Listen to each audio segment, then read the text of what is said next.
আমার মা ভাই শুনে খুব খুশি হলো আর বিনা বাক্যতে রাজি হয়ে গেল। আমাকে জিজ্ঞাসা করার পর আমি বললাম, শামীম 2 বছরের ছোট, কেমনে কি। তারপরেও আপনারা যা মনে করেন। সেই রাতে শামীম সহ সবাই আমাদের বাড়িতে থেকে গেল। পরের দিন শাহেদদের বাসায় গিয়ে আমার মা ভাই তাদের বিষয়টা বোঝালো। তারা বুঝলেও শাহেদ বুঝে না। যাই হোক, শামীম অল্প সময়ের মধ্যে বিয়ের টুকিটাকি বাজার করলো, আমার জন্য শাড়ি, কসমেটিক সব কিনে আনলো। রাত 11টায় আমাদের বিয়ে হলো। বাড়িতে পৌঁছে দেখলাম আমার রুমটা ফুল দিয়ে সাজানো। আমি ওঠার আগে আমার 4 ছেলে মেয়ে বিছানায় উঠে খাটে লাফাতে শুরু করলো। যা সাজানো হয়েছে সব নষ্ট। বাসর রাতের দিন 4 ছেলে মেয়েকে মাঝখানে দিয়ে দুইজন দুই সাইডে শুয়ে পড়লাম। পরে শামীম আমাকে চেইন সহ অ্যাশ লেখা একটা রকেট উপহার দিল, আমাকে পরিয়ে দিল। তারপর আমরা দুইজনে নামাজ আদায় করে নিলাম। আমি ঘুমের ঘরে শেষ। এসব বিয়ে শাদী বাসর রাতের কোনো ফিল নেই, বিছানায় শুয়েই ঘুম। শামীম 5 মাসের ছুটিতে এসেছে, আবার চলে যাবে। সুখেই যাচ্ছিল দিনগুলো। একদিন বৃষ্টি হচ্ছিল, রাত তখন 2টা, বাচ্চারা ঘুম।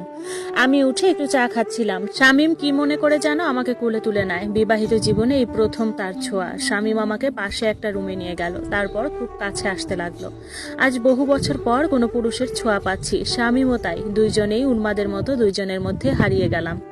সকালে উঠেই লজ্জা পাচ্ছিলাম কেমন যেন। উঠে গোসল করে নিলাম, তারপর বাচ্চাদের স্কুলের উদ্দেশ্যে রওনা দিলাম। শামীমের ছুটি শেষ হওয়াতে শামীম চলে যায়। আমি আবার বাচ্চাদের নিয়ে আমার নিত্য রুটিনে মগ্ন হয়ে গেলাম।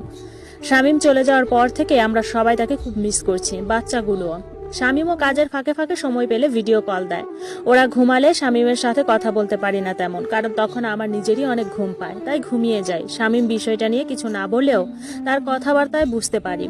কিন্তু সারাদিন অনেক ক্লান্ত থাকি, আর ছোট বাচ্চাটার কথা কি বলবো। শামীম কল দেয়, বাচ্চাদের সাথে কথা বলে। আমিও শামীমের সাথে তেমন একটা কথা বলি না, খুব দরকার ছাড়া আর সাংসারিক বিষয় ছাড়া আসলে কথা বলার সময় পাই না। ইদানিং একটা নাম্বার খুব জ্বালাই মুতে, খুব সুন্দর সুন্দর SMS দেয়, বিভিন্ন ছন্দ, কৌতুক, গল্প। আমি পড়তে ভীষণ মজা পাই। অনেক সময় লাভ রিয়েক্টও মারি। ছেলেটার সাথে একটু সখ্যতা গড়ে ওঠে। 2 বা 3-4 দিন পর একটু করে ফোনে কথা বলতাম, তাও 5 মিনিটের বেশি নয়, কারণ 4 বাচ্চা নিয়ে মাথায় চিরুনি করার সময় পাই না। আবার এসব ছেলেটা এত দারুণ দারুণ আবেগে SMS দেয় যে আমি না গলে থাকতে পারলাম না।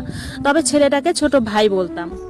ইদানিং শামীম আমার সাথে তেমন কথা বলে না, বুঝতে পেরেছি কোনো কারণে সে আমার উপর রাগ, কিন্তু কেন সেটা আজও বুঝতে পারি নাই। দিন ভালোই যাচ্ছিল।